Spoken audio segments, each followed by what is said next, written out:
बच्चों, let's read the question. The question says, given below is one of the types of the ecological pyramid. This pyramid represents, options हमें given है. Option A, pyramid of number in the grassland. Option B, pyramid of biomass in a fallow land. Option C, pyramid of biomass in a lake. Option D, energy pyramid in a spring. Question में हमारे पास एक ecological pyramid given है. हमें बताना है कि ये ecological pyramid किस टाइप का है. हमारे पास 4 ऑप्शन है, हम इनमें से एक करेक्ट ऑप्शन को चूज करना है. की कॉन्सेप्ट की अगर हम बात करें तो बच्चों इस क्वेश्चन में हमारा की कॉन्सेप्ट होगा इकोलॉजिकल पिरामिड. Ecological pyramids. तो इकोलॉजिकल पिरामिड्स होती हैं वो ग्राफिकल रिप्रेजेंटेशन जिसमें हमें ऑर्गेनिजम्स के बीच का रिलेशनशिप पता चलता है with respect to number, biomass and energy. तो it is the graphical representation of relationship among organisms at different trophic levels. Different trophic levels with respect to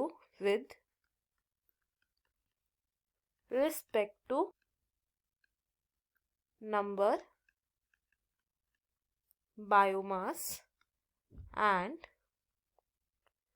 energy. Now सबसे पहले अगर हम बात करें pyramid of number in a grassland, first is pyramid of number in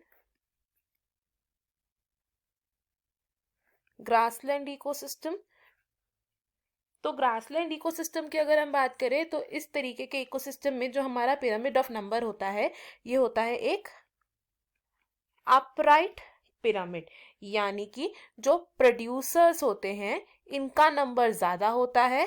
यानी कि जो first trophic level पर ऑर्गेनिजम्स प्रेजेंट है इनका नंबर ज्यादा है.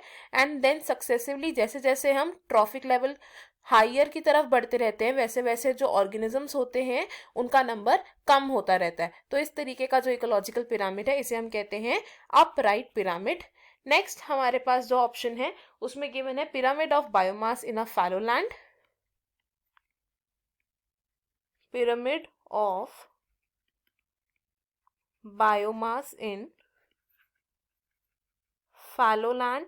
तो फैलो लैंड होता है वो एरिया जिसे छोड़ दिया जाता है फॉर न्यूट्रिएंट रिप्लेनिशमेंट और इस एरिया पर कोई ज्यादा बड़ी वेजिटेशन नहीं होती है.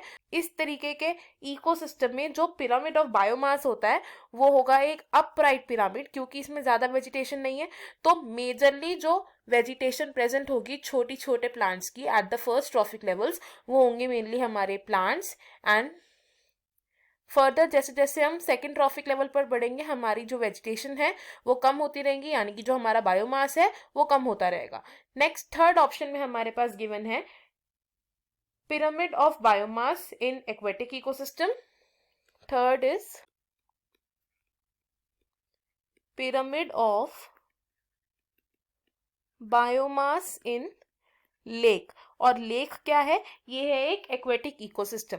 और इस तरीके के इकोसिस्टम में जो पिरामिड ऑफ बायोमास बनता है ये होता है एक स्पिंडल शेप्ड पिरामिड. और स्पिंडल शेप्ड पिरामिड से हमारा मतलब क्या है कि इस तरीके के पिरामिड में जो प्रोड्यूसर्स होते हैं यानी कि organisms at the first trophic level ये कम बायोमास प्रोड्यूस करते हैं. और इस तरीके के इकोसिस्टम में हमारा जो फर्स्ट ट्रॉफिक लेवल होता है it is acquired by phytoplanktons. अब जो फाइटोप्लैंक्टॉन्स होते हैं ये वेरी स्मॉल ऑर्गेनिजम्स होते हैं तो इनका जो बायोमास होता है ये भी कम होता है.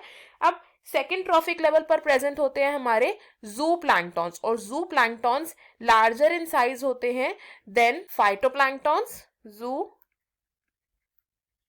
प्लैंक्टॉन्स और सेकेंड ट्रॉफिक लेवल पर जो जू प्लैंक्टॉन्स प्रेजेंट है इनका बायोमास ज्यादा होता है as compare to the phytoplanktons. And third trophic level में जो ऑर्गेनिजम्स प्रेजेंट होते हैं इनका बायोमास कम होता है as compare to the organism जो सेकंड ट्रॉफिक लेवल पर प्रेजेंट है. और थर्ड ट्रॉफिक लेवल पर यूजुअली प्रेजेंट होते हैं small fishes.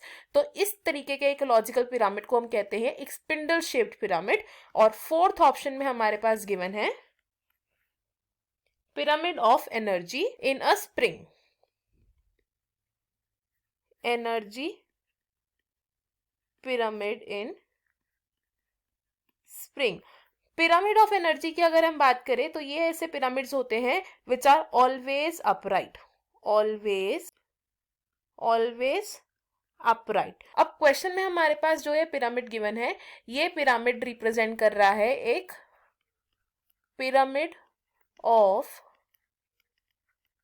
Biomass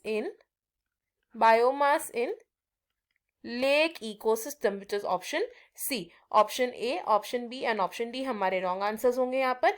I hope you have understood it well. Best of luck. Thank you.